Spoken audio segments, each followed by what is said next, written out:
Boulevard family, marami pong mga katatayan kahapon di nakarating dahil may mga trabaho pa sila. Pero sobrang blessed po kami. Busog na busog po kami sa blessing sa talagang pinagpala kami ng Panginoon mga kapatid. Amen! Salamat po na marami sa Boulevard family. Talagang napakabuti ng atin po na dakilang Diyos.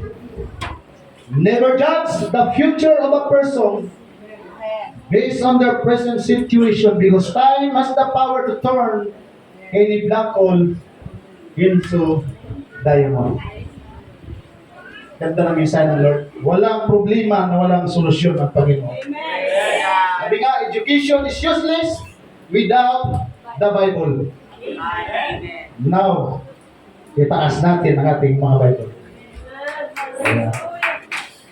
Sa mga walang Bible mga kapatid at nasa cellphone, huwag na kayong maya, taas din na rin yan.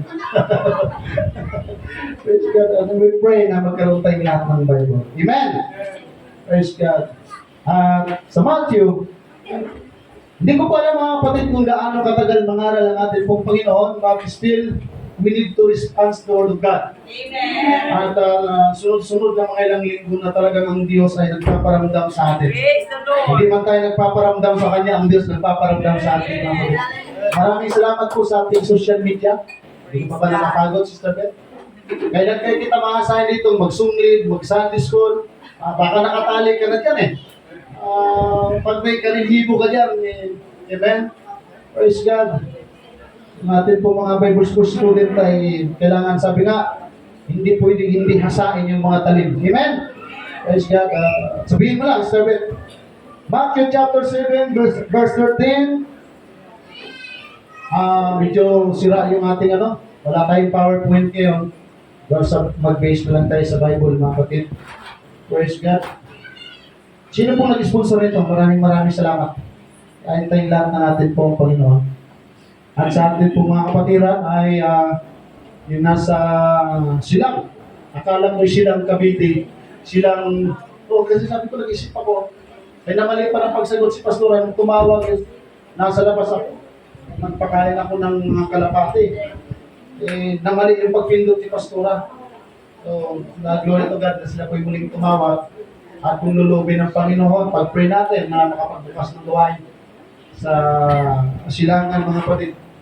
Still, pinag-pray ko pa rin yung 2 beses na pinanaginip sa akin ng Panginoon na church mga kapatid na kung saan is sa panaginip ko, naglalakad kami sa bubong nasa tabi ng dagat. Kaya ako'y naniniwala, hindi tayo mananatili sa lugar na ito.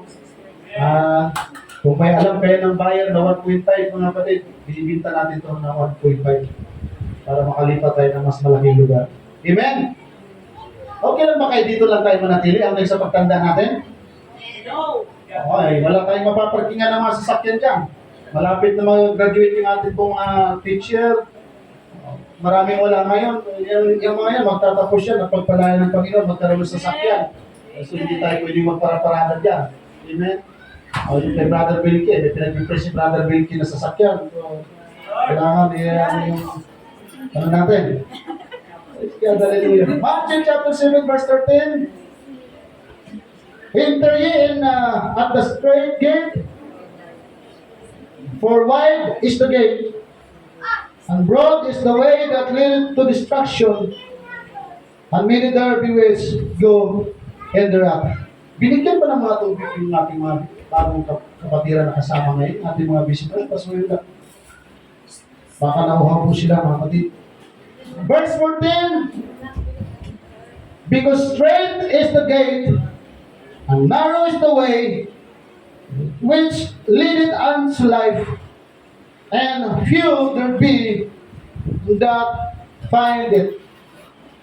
Ang context po ng Matthew chapter 7 ay belong sa Beatitudes. The golden rule. Pagtuturo ng ating pong Panginoong Jesucristo na talagang napakaganda at napakasayang pagkulay-gulayan sapagkat napakalaking tulong ito sa ating pong mga buhay. Acts chapter 4 verse 12, sino na kami memorize? Kabisadong ng mga Pentecostal po ito mga kapatid.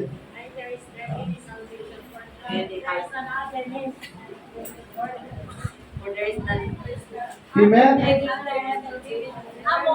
Whereby we must be saved. Amen. So yung Diyos natin pinaglilingkuran, sabi ng Biblia, ay wala ng iba sa kanino mang iba na kaligtasan. Sa Kanya lang. Ibig sabihin, kapag sa Kanya tayo naglilingkod hanggang sa ating kamatayan, we are secured, mga kapatid. Nakakasigurado tayo na mayroon pong magandang patutunguhan ng ating pong mga kaluluwa. God. Praise God. Baka yung praise God lang, mga kapatid, ang nakakaunawa sa sinasabi ko. Hallelujah. Amen.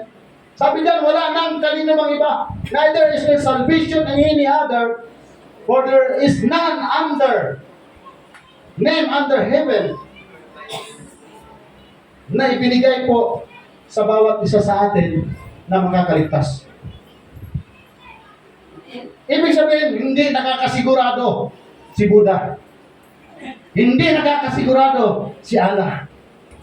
Hindi nakakasigurado yung iba kung sila ba ay makakapagliligtas.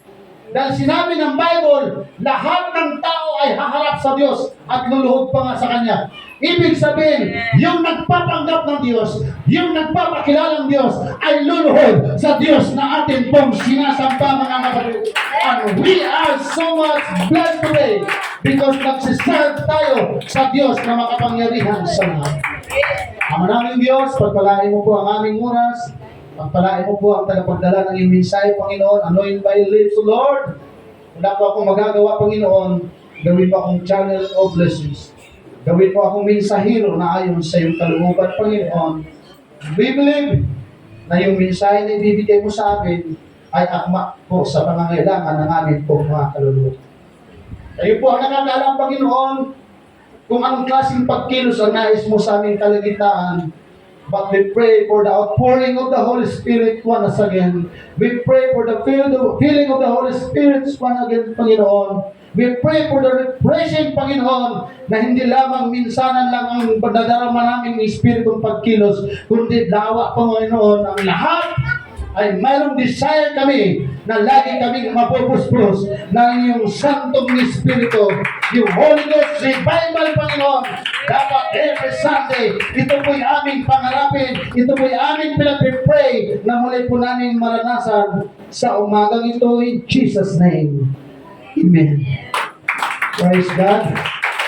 Hallelujah. Kumamay ka ng dalawa at sabihin mo sa kanya, alam mo ba ang direksyon at destinasyon?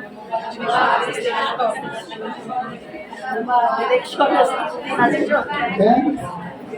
Hallelujah. Please be seated. We talk about the subject, direction and destination. Kailangan tiyak natin kung saan tayo patutungo, mga kapatid.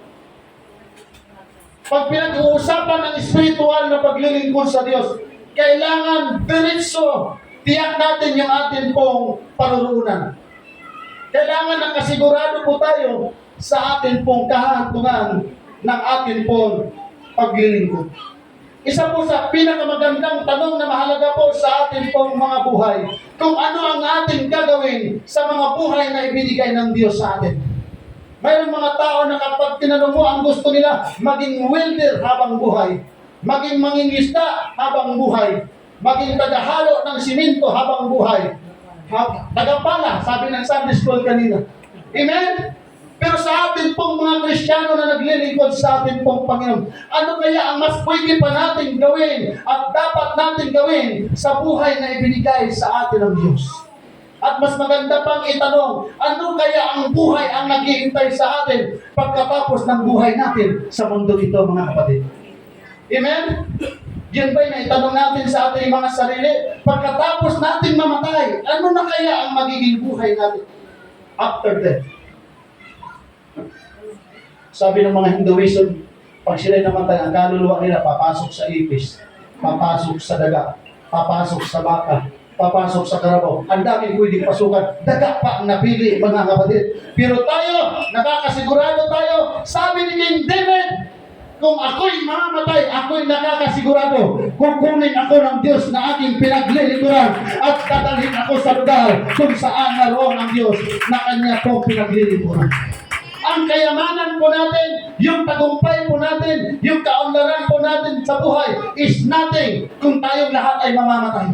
Amen? Sister May, makapagpundar ka man ng building na 10 palapag, pagpatay ka na, hindi ka na makikinabang dyan. Amen? Lahat man tayo magkaroon ng Montero, magkaroon ng Fortuner, magkaroon ng Hiace, pag tayo mamatay, wala nang kwenta ang lahat ng bagay na yan. 90 years from now, sino pa kaya ang buhay sa atin? Amen? Ganun lang kaiksi ang buhay natin. Walang nakakaalam sa atin kung sino man ang makakaabot ng 100. At kung mayroon mang makakaabot ng 100, tiyak na yung iba, hindi na makakakain, hindi na makakalibre, dahil nasa ilalim na ng lupa. So yung buhay na maiksi, na binigay sa atin mga kapatid sa mundong ito, huwag na natin papasukin ang problema. I-enjoy na natin yung maiking buhay na binigay sa atin ng ating pong Panginoon. Amen! Gugulin na po natin sa paglilingkod sa Diyos. We must grateful for God's guidance. Dapat tayo magpapasalamat. Dapat tayo maging masaya na ginaid tayo ng Diyos sa tama. Amen. Amen. Sa GPS, maliligaw ka. Sa Waze, maliligaw ka. Ano pa yung hinahanap natin sa Google Maps? Minsan maliligaw ka. Akala mo, tama na. Pero yun pala, maling daan. Pero pag ang Diyos ang mag-guide sa atin, mga kapatid, akala natin mali. Pero tama sa harapan ng ating pong dakilang Diyos. Kaya dapat lagi tayong masaya sa presensya ng ating pong Panginoon. Dapat lang tayo laging buong lakas ang ating pong pagpupuri sa Diyos. Bakit ito?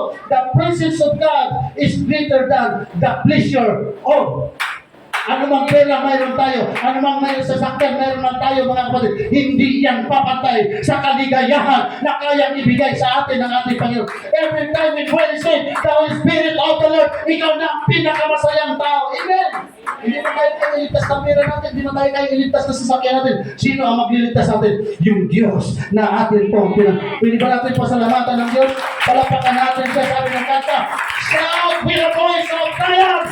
Dahil wala kang maraming kayaman, but we are victorious in the presence of the Lord right now, brethren. Amen. Lahat ng taong nagtitiwala sa atin pong Panginoon Jesucristo, you are never be alone. Kahit mawalan ka ng asawa, hindi ka nag-iisa. Kahit iwanan ka ng anak mo, hindi ka nag-iisa. Kahit layuan ka ng mga kaibigan mo, hindi ka nag-iisa. Dahil sabi ng Matthew chapter 28, kahit basta naglilingkod ka sa ating Panginoon, mawala man ang lahat, pero nandyan pa rin ang Panginoon. Hindi tayo nag-iisa. Lagi natin siyang kasama. Amen. Sabi nung sa discord kanina, Hebrews chapter 13 verse 5. Ilang talata yun mga kapatid. Huwag mo nang alalahanin yung mga bagay na ang Diyos na ang bahala sa'yo. Di ba, ang ganda naman siya bago ka matulog? O nga naman, ito alalahanin yun. Nandiyan pala ang Diyos sa ating pong pinaglilingkod. Amen? Amen. Yung biyaya ng Diyos, yung pagkain po sa atin ng Panginoon, mga kapatid, nag-determines yung direction and destination for our lives. Pag ang Diyos ang nagdadala sa atin sa tamang direksyon, mga kapatid, hindi tayo malulubak. Amen. Amen? Siguradong, sino nakakasigurado dito langit ang punta? Sabi mo sa inyo, tabi, sigurado ka ba langit talaga punta mo? Amen. Sigurado ba talaga tama yung direksyon natin? Langit talaga yung destinasyon natin, mga kapatid? Sabi niyo sa lalaki na tagalinis ng eroplano, habang naglilinis siya ng eroplano, nakarating siya doon sa lugar sa compartment ng piloto. At hindi lamang siya basta tagalinis ng eroplano, nangangarap siya makapagpalipad ng eroplano. So may nakita siyang libro sa compartment ng piloto ng eroplano at binasa niya. At nakalagay doon yung guidelines, libro, na tinuturo doon kung paano makapagpapalipad ng eroplano. So nung binuksan niya yung unang pahina, nabasa niya, para umandar yung makina, pindutin ang pulang pindutan para umandar. Nung pinindot niya, para piluto-piluto yung puro maleta. Brother ka lang. Pag makita niya yan, grabe. Kumusta siya? Bagay siya, Brother Carl, maging piloto. Nung mabasa niya, mga kapatid, Nung pinindot niya, umandar yung makina ng eroplano. At masaya siya na napaandar niya. Dahil sa manual na binasa niya, napaandar niya ang eroplano. Pangalawa, ang sabi doon, para lumipad ang eroplano, tumakbo ng matulin, pindutin yung kulay asol. Napipindutin, nung pinundot niya, bulusok yung eroplano. Bulusok, walang ka-nervous-nervous, dahil pangarap niya, makalipad ng eroplano. Para umangat yung eroplano, kailangan pindutin yung kulay perde na pindutan. At nang pinindot niya, masayang-masaya siya mga kapatid. Kahit hindi siya piloto, lumipad ang eroplano. Paikot-ikot siya sa ipapawid. Pagdating ng 20 minutes na kanyang kasiyahan pagpalipad ng eroplano, bibiruin mo 20 minutes, ang layo ng marating yan. Para ka na rin nakarating ng Cebu. Mula dito from Cebu, from all, 45 to 40 minutes. Maiinit na biyahe mo papuntang Balacan, pero pag eroplano sakyan mo, nasa EDSA ka pa lang, yung eroplano nasa Cebu ka. Nung lalanding na si Sterling, praise God, binasa niya, pagbuklat niya, pagpalipad sa eroplano. Pagbukas niya sa ika-4 na pahina, ang sabi doon, para malaman kung paano magpalapag ng eroplano, maaari kang bumili ng bulyong 2 sa pinakamalapit na bookshop. Taranta na siya mga kapatid. Hindi na niya alam kung ano pa yung tamang kanyang direksyon, kung saan pa ang destinasyon siya pupunta, dahil wala na siyang libro mababasa mga kapatid. Minsan tayo nagtitiwala sa mga babasahin na akala natin komportable na at maganda na ang dadalhan sa atin mga kapatid. Pero kapag Bible ang atin pong babasahin, hindi ka nangangamba, hindi ka maliligaw, tama yung direksyon na dadalhin sa atin ng Panginoon at tayo makakarating sa tamang destinasyon na pagdadalhan sa atin ng ating pong Panginoon. Kahit kaano tayo kagaling magpatakbo ng motor, pag hindi natin alam yung direction natin, hindi tayo makakarating sa tamang destinasyon. Kahit kaano kaganda ang kotse natin, yung four wheels natin, pag pinapatakbo natin yan na wala tayong direksyon, wala rin tayong magandang destinasyon. Kahit mayroon tayong magandang barko, pag hindi mo alam kung saan papunta ang barko, hindi makakarating ang barko sa tamang destinasyon. Kahit marunong tayo magpalipad ng aeroplano, pag hindi natin alam ang direksyon, wala tayong tamang destinasyon. Pero kung alam natin yung direksyon natin sa paglilingkod natin sa Panginoon, makakaasa tayo. Inis na ang daanan natin po Panginoon. Pero tama yung ating destinasyon. Palapakan natin ang Diyos natin. Kung nauunawaan po natin yung mensahe ng Diyos. Kapag nakasakay ka sa tricycle, pag iba na yung direksyon, magre-react ka. Amen? Totoo ba mga kapatid? Kabahan ka. Tika lang, ibang daan itong, mama, para. Iba na tong direksyon. Hindi na tama. Amen? Kasi alam mo, maliligaw ka. Pero minsan mga kapatid, ang nakakalungkot, maraming mga Kristiyano na akala nila Kristiyano, pero ligaw na pala ang kanilang pananampalataya. Kaya every time na magbabasa tayo ng Bible, every morning, every time na mayroon tayong komunikasyon sa ating pag suriin natin ang ating paglilingkod, tama pa ba yung direksyon natin? Dahil pag tama yung direksyon natin, tama rin yung destinasyon natin. Mga Amen? Ang description ng Bible, pag one God believer ka, tama yung direksyon natin. Kung si Jesus Christ of Nazareth ang ating pinaglilingkuran, tama yung direksyon natin mga kapatid. Kung tayo apostolic doctrine, tama yung direksyon natin mga kapatid. Totoo ba? Kung tayo namumuhay na mayroong katapatan, mayroong kabanalan sa harapan ng ating Panginoon, we are baptized in Jesus' name. We are baptized of the Holy Spirit of God.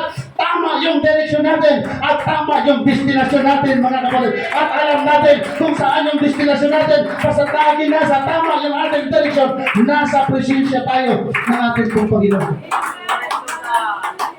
Sayang po na nasa totoong religion tayo, pero iba yung direksyon na ating ginagawa. Kasi kahit nasa tamang religion tayo, pag mali yung direksyon ng ating paglilingkod, maling destinasyon din ang ating pong mapupuntahan. Amen. Praise God.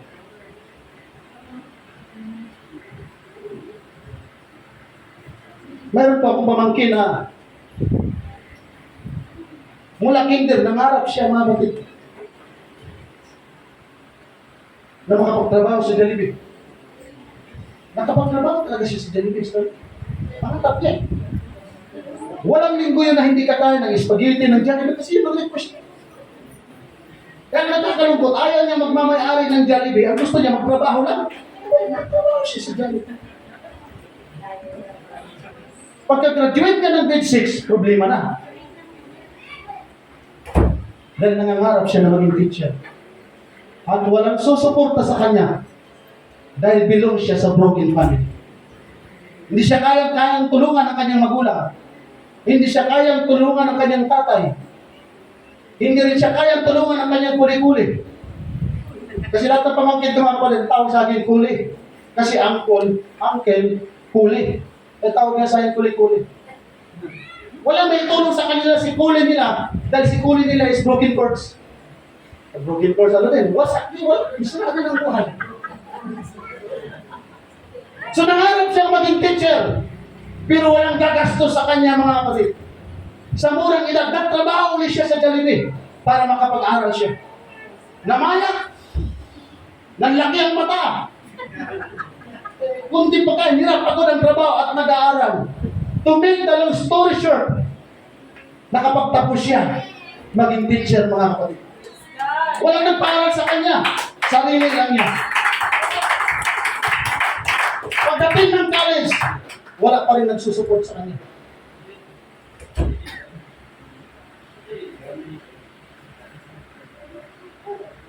At nung mag-graduate ng college, hindi nakapagtrabaho sa teacher.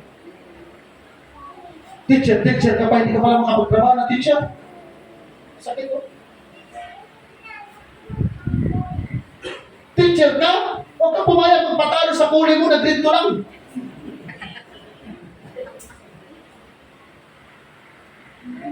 Mag-i-exam, Pangasinan. Sabi ko, hindi na ako naniniwala sa'yo. I-video mo sinong kasama mo dyan. Baka may kadil ka dyan, sabi mo, mag-exam ka, nasa Pangasinan. Hindi naman yun. Palibasa, wala akong alam sa ganun mga kapatid. I-stricto ako eh. Napaka-stricto ko sa mga pamangkin ko. Dahil ayaw kong matulad sila sa buhay ko. Kaya yung isang pamangkin ko na nakagraduate ng civil engineer, talagang nakatikim ng suntok sa akin mga kapatid. Kung hindi ko ginawa yun, hindi siya makagraduate ng civil engineer. Saan siya graduate? Sa Pulan. Pupul mga kapatid. Panatan ko siya kahit maraming tao makakikita dahil wala akong pakialam dahil yung mga tao na hindi makakatulong sa kanya.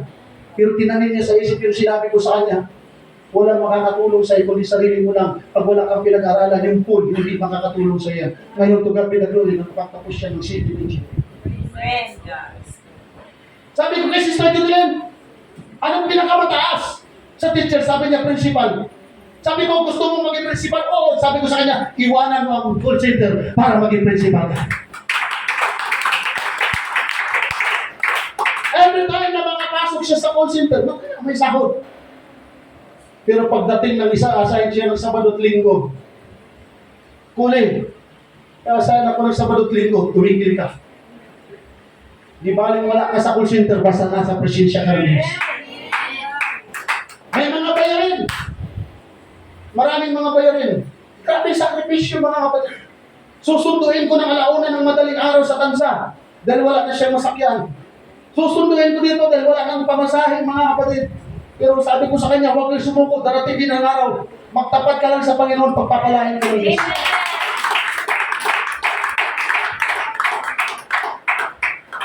Nakapasok ko rin sa call center, wala pang 2 buwan nung nakaraan. Nagsabi sa akin, sabi ni Pastor J, maubos na ni Judilyn yung call center ka papasok.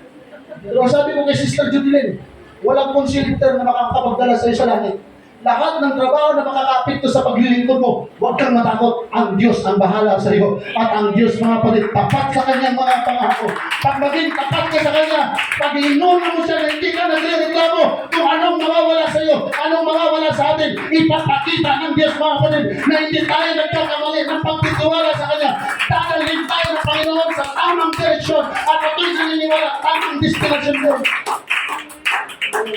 Kaya sabi ko sa kanya, pag maging teacher ka na, sikapin mo na mayroong mga magulang at mga bata dyan na madalas sa Panginoon. Dahil hindi natin alam kaya ng mga tatawagin dyan na magpapastor at maglilingkod sa atin pong Panginoon. Yung pinagpipray natin na bawat barangay ng naay ay mayroong gawain ng Panginoon na mayroong pastor, mga kapatid. Amen. Di ba tayo na kayo vision view? Napakasaya natin, tatanda tayo. Hindi man tayo umabot ng 10,000. Hindi man ganun kalaki ang ating simbahan. Pero kapag meron tayo nagigita na mayroong barangay na gawain ng ating pong Panginoon, napakasaya na natin yun, mga kapatid, na mayroong pong mga tao hindi nakarating dito, pero naglilingkod sa ating dakilang Diyos.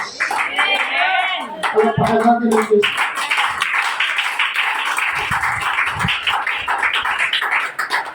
Grabe ang pagtatapat ni Job sa Panginoon din, napakayaman niya. Grabe siya magpuri sa ating Panginoon din, napakayaman niya. Pero nung pinahintulot ng Diyos na mawala ang lahat ng kanyang kayamanan, mas lalong tumindi ang pagpupuri ni Job sa ating Panginoon, mga kapatid. Ito pala ang sekreto sa Biblia na habang pinapahirapan tayo, habang nagkakasakit tayo, manlalo tayong dapat na magpuri, maglingkod at sumamba sa ating pong Panginoon dahil mayroon palang ipapalit ang Diyos na masigit sa ating iniisip mo na. Walang propeta sa Bible na inutusan ng Diyos para mangaral sa mga tao para imaman ng tao. Maging ang konsepto ng New Testament, mga kapatid, pag inaral natin, walang pastor na tinawag ang Diyos para ituro sa mga tao na ganito ang gawin niyo para imaman kayo. Amen? Pero anong ginagawa ng ating Panginoon? Bakit siya tumawag na para dalhin tayo sa tamang direksyon at tamang destinasyon sa paglilingkod po natin sa Panginoon? Sa paglilingkod po natin sa Diyos, hindi po sapat na talented tayo. Hindi sapat na marami tayong talent, mga kapatid, pero wala tayong disiplina at hindi tayo nadidisiplina. Hindi yan ang hinahanap ng Diyos sa atin. Amen? Hindi sapat sa ating Panginoon ang ating galing, pero wala tayong commitments at dedikasyon sa paglilingkod sa Panginoon. Imbis mulaan natin ang bawat isa sa atin, gawin na lang nating manalangin para sa kalugod ng ating pong Panginoon Diyos. Amen? Amen. Kailangan maayos yung ating mga karakter, mga kapatid. Praise God. Hanggat hindi magiging maayos ang ating pong mga karakter, mahihiya ang Diyos na gamitin tayo kasi nga, hindi tayo maayos eh. Amen? Pero kahit hindi tayo talentado, pag maayos ang ating puso sa ating Panginoon, mga kapatid, kahit sabihin pang nurid-nuray ka, kahit sabihin sa lupa ka nakahiga, pag ginamit ka ng ating dakilang Diyos, amen, kakamitin ka ng ating Panginoon. Hindi sasabihin ng Diyos, ito yung requirements, ang hinahanap ng Diyos, kung maayos ang ating mga puso, mga kapatid. Amen. Kaya doon sa talata na binasa natin kanina, binabanggit ng ating pong Panginoon yung tungkol sa 200. Malaking daan, maluwang na daan, at masikip na daan. Malapad na highway, makipot na highway. Hindi ang dating daan, mga kapatid. Amen? Tinutukoy nun 200. 2 pinto, may maluwag, may masikip na daanan. Ibig sabihin, tumutukoy ito sa 2 klaseng destinasyon ng tao. Ibig sabihin tayo, ang tao sa mundo may 2 klase lang. Yung maliligtas at hindi maliligtas. Tumingin ka. Di nasa harap, tumingin ka sa likod. Na. Diyan sa Matthew chapter 7, 2 lang. Ang maliligtas at hindi maliligtas. Ang ililigtas ng Panginoon at hindi ililigtas ng Panginoon. Sino kayo sa ating dalawa? Napakapalad mo pag iligtas. Di ba napakasaya natin pag tayong lahat ay maligtas? Totoo po ba? Napakapalad natin. Napakasaya natin kung tayong lahat ay liligtas ng ating pong Panginoon. 2 klase lang ang tao sa mundo.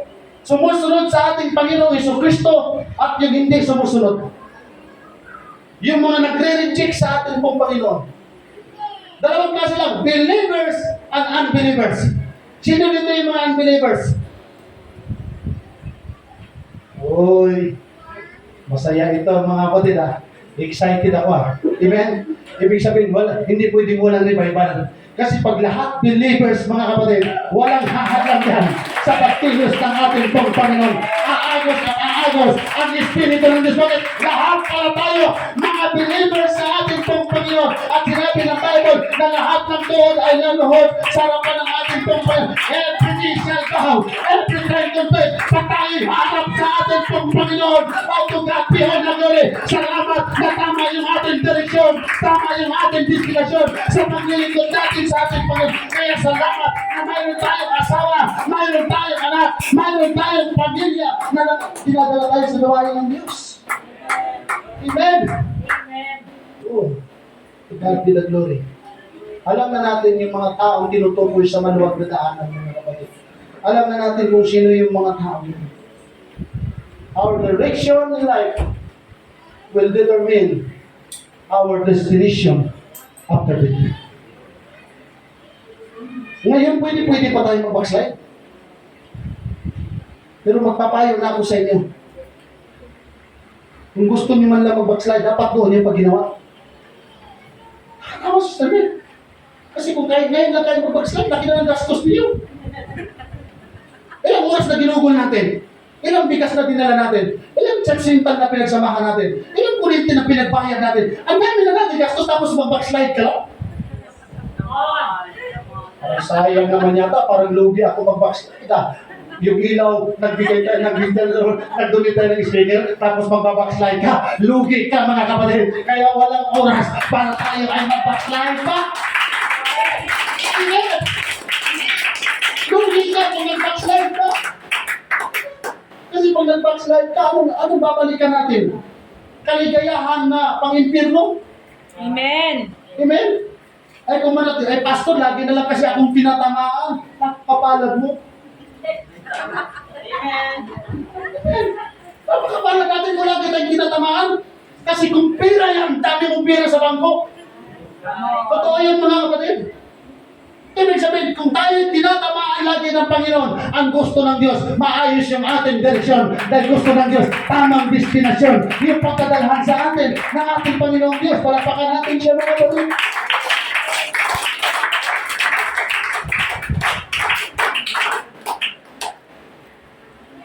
Sabi ng isang tao, pinakamahirap sa Bible, yung isang Lazarus. Pagbihira naman ko, kakain na nga lang ako, nag-aantay pa ako malaglag sa lamisa. Ang hirap ng kalagayan na yun. Di ba totoo? Tayo mga kapatid, minsan pinapakain na lang natin sa aso yung mga pagkain natin dahil yung mga kanin sobra-sobra eh. Pero yung isang taong to, nag-aabang ng may malaglag na bungo. Tapos yung isang mayaman, nakita na nga niya yung taong may sakit, imbis bigyan ng pagkain, yung aso pa pinapalaglag. Kaya walang magawa yung mahirap eh.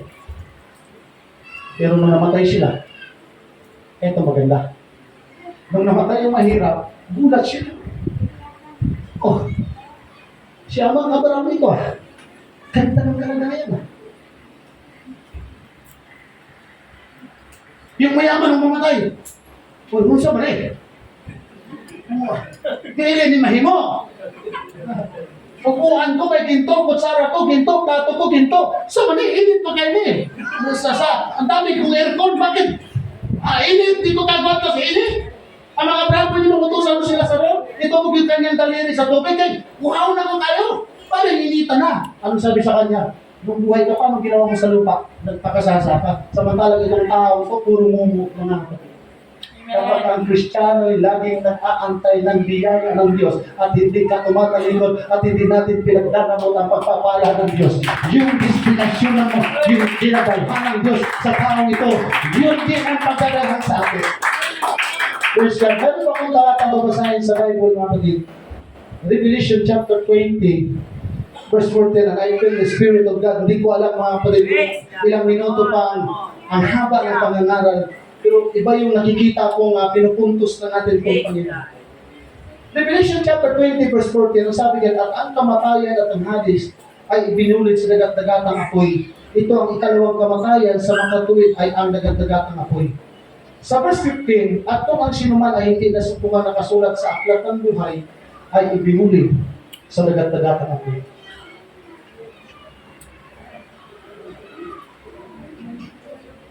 Nakakatakot yung talata ngayon mga kapatid. At mas lalong nakakatakot sa ating mga Kristiyano. Hello Lord, 120 years akong naglingkod. Ni isang litra ng pangalan ko, wala.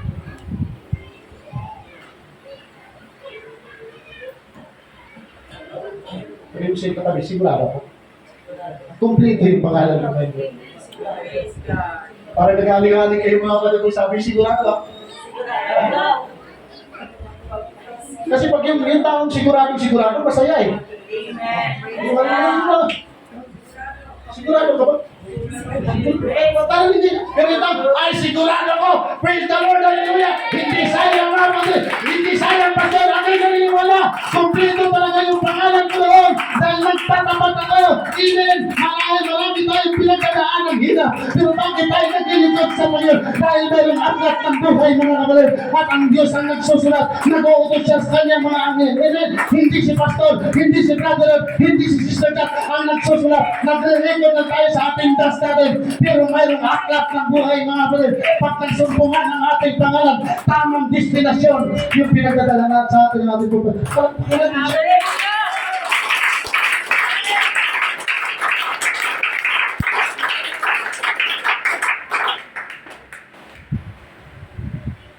Our direction, not our intention, determines our destination.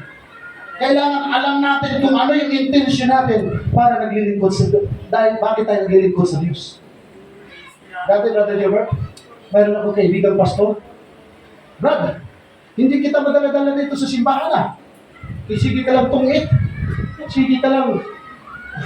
Hindi, totoo yan. Ako, magaling ako din mandaya. Yung pusoy mga kapatid na lagi akong lak. Bakit lagi kang lak? Kasi alam ko eh. Kaibigan ko si Mr. Lim. Lala niyo si Mr. Lim? Mr. Limbungan? Pinag-aaralan ang mandaya. Alam ko yan. Pag alam na may kalaban kami sa tungit na mapira, kakutsaba ko na yung isa. Hindi ba na yung mapira? Kasi kakutsaba ko eh. Eh, sa tungit na mapira. Sabi niya sa akin, hindi kita madala-dala dito sa simbahan, pero ngayon pag hindi kita dinadala, pupunta ka. Kasi mayroon akong intensyon. Hindi para magsimba, para sa dalaga. Pastor, tapos ng kasaysayan ito.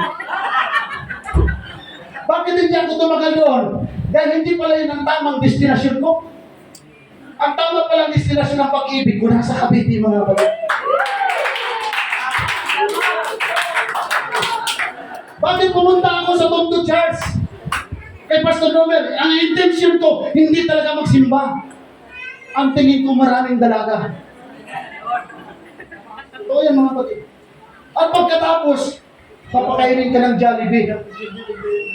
Kapatid, sa biyaya ng Panginoon, pag pinagpala na tayo yung ipon natin, walang araw makapagpa-Jollibee rin tayo sa mga visitors.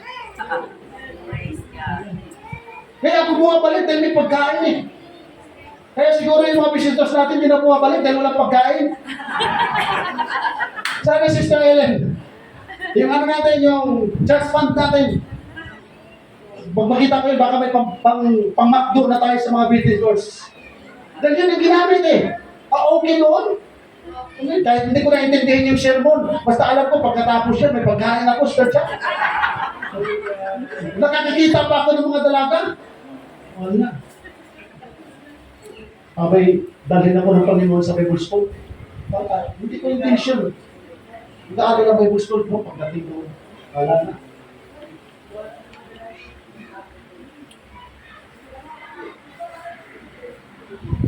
Sabi ng kabataan ko, mangarap ka man lang, kabaliwang pangarap pa yung pinangarap mo. Pagbalik mo dito sa Nabutas, pagbalik mo dito sa Malabon, ang sabi sa akin, pag ana-ana na ka dyan na rin maglakaw-lakaw dyan sa North Boulevard, sa Agura, magbasa ka tapos mo katawa ka. Kaya marami na dyan na rin, na nag-praise the Lord, hallelujah, nangabuang. Nangabaliw, mga kapatid. Pero salamat, naniniwala ako, hindi ako baliw. At tamang destinasyon, at tamang direksyon, mga kapatid, ang pinagdalhan sa ating ng ating nakirang Diyos.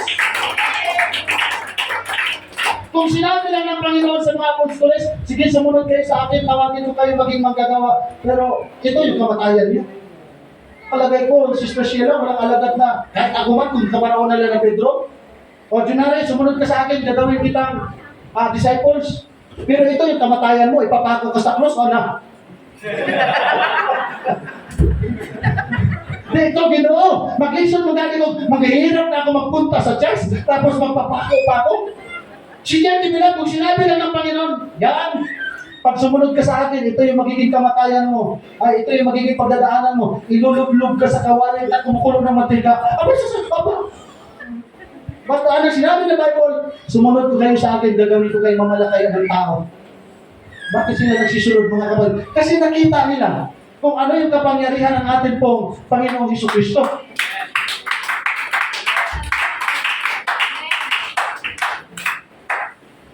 Pag nag-Bible study tayo dyan, ay mga kapatid, magsimba kayo sa amin. Bakit? Anong mayroon doon? Magbabayad tayo ng kuryente. Magbabayad tayo ng tubig. Magbabayad yung tanong dyan, naubusan. Walang tao pupunta eh. Amen? Wala. Di ba? Totoo natin yung word. Anong gagawin doon? Magbibigay tayo ng pera. Kanino? Sa Panginoon. May ari ng sanglibutan, bibigyan mo ng pera. Wala mga kapatid. Totoo? Kaya tingnan niyo po natin itong Panginoon. Nung wala pang Holy Spirit ang mga alagad, hindi niya sinabi yun. Dahil alam ng Panginoon, matatakot sila at aatras sila. Pero nung nakatanggap na sila ng Holy Spirit, nang umakyat na sa langit ang ating pong Panginoon, hindi na sila mapipigilan. Kahit sila makarating mga kapatid. Bakit? Dahil yung kanilang kanuwagan ay napalitan na ng tapang. Dahil sabi nga ng Sunday School kanina, binigyan tayo ng Diyos ng Espiritu, hindi upang matakot, kundi ng lakas ng loob, ng tibay mga kapatid, para mapagtiisan natin yung paglilingkod natin sa ating dakilang mga. Praise God. At sino sa atin, pwede na, Brother Ramel, pupunta dito ang Panginoon, Brother Gilbert, tatawagin tayo, Brother Gino, gagawin ko kayong mamalakaya. Pero ito yung gagawin sa inyo. Mula rito hanggang Kapastarlak. Maglalakad kayo paluhod, tapos hakampasin kayo. Di ba? Magreklamo pa! Tama nga kapatid? Dati kanya ng ating Espiritu. Marami tayong reklamo sa Panginoon. But because of the Holy Spirit, wala na tayong reklamo ngayon mga kapatid. Nagiging maayos na tayo. Masaya na tayo sa ating pong paglilingkod. Sa ating pong dakilang Diyos. Before I read the message of the Lord,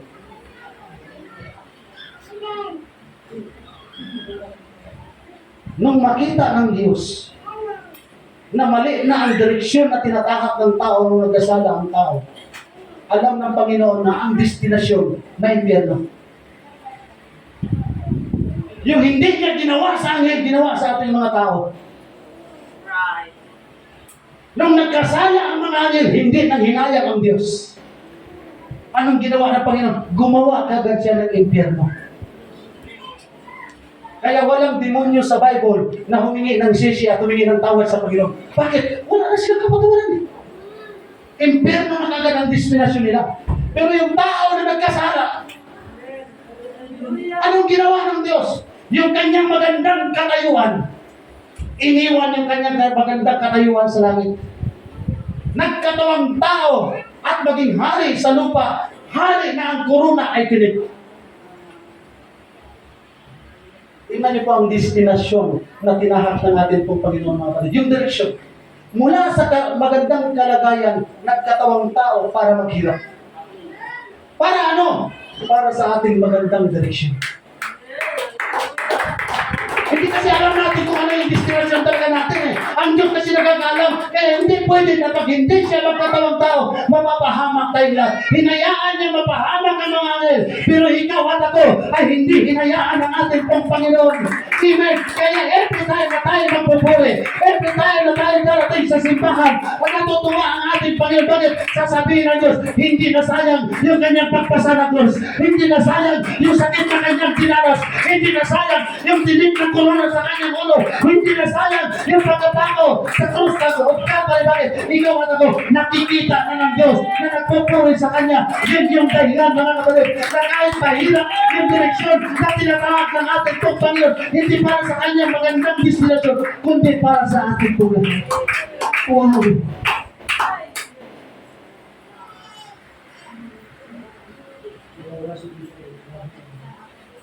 Sabi ng Panginoon kay King Solomon, Solomon, kung gusto mo ng maayos na daan, huwag kang humiwalay sa turo.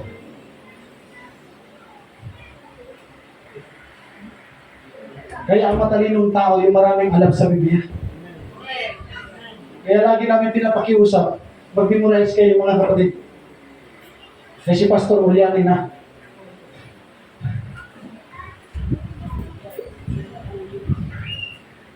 Pastor, saan yung salamin mo? Pahirap.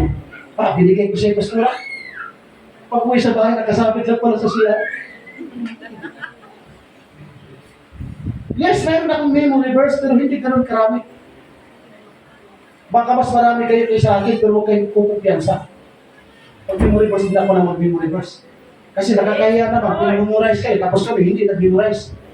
Kaya mamaya, ipasa niyo na sa akin yung papel. Yung lahat na nasa online design ko, di ba may pinakasagutan ako? Ipasa niyo mga kapatid. Akala ko makalimutan ko, brother. Mabuti na lang, naalala ko kayo. Praise God.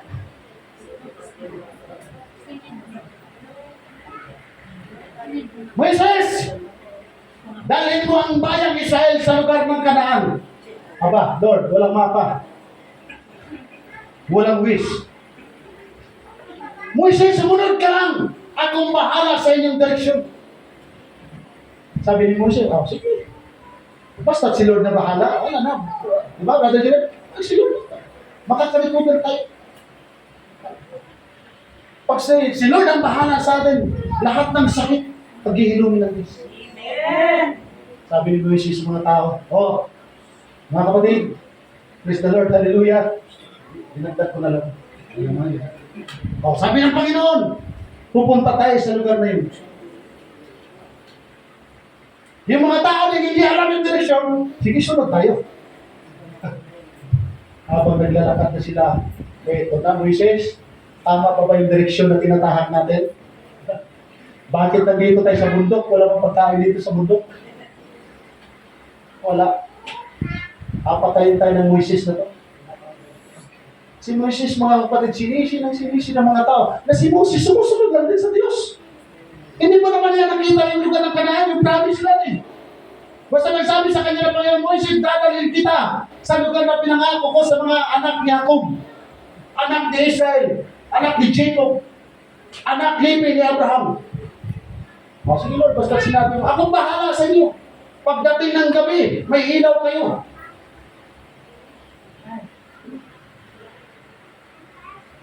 Mga tao noon, mga kapatid, mas malalakas ang loob sa ngayon. Ito yun. Pero yun mo, haliging ilaw. Gabi apoy, hindi sila tumakbo. Pero nung nawala ng pagkain, wala mo na.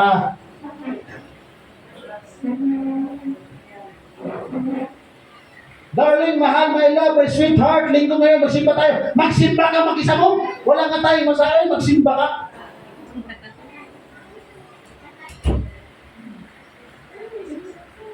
Darling, linggo ngayon, ano ngayon kung linggo ngayon?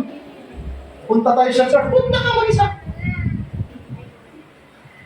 Sa totoo lang mga kapatid, yung mga ugali ng tao noon, the same lang sa ugali natin. That's right. Kung may mga pastor na reklamador, lalo namin mo.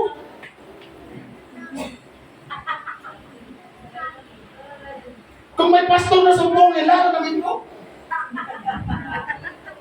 Kung may pastor na tisurin, lalo namin mo.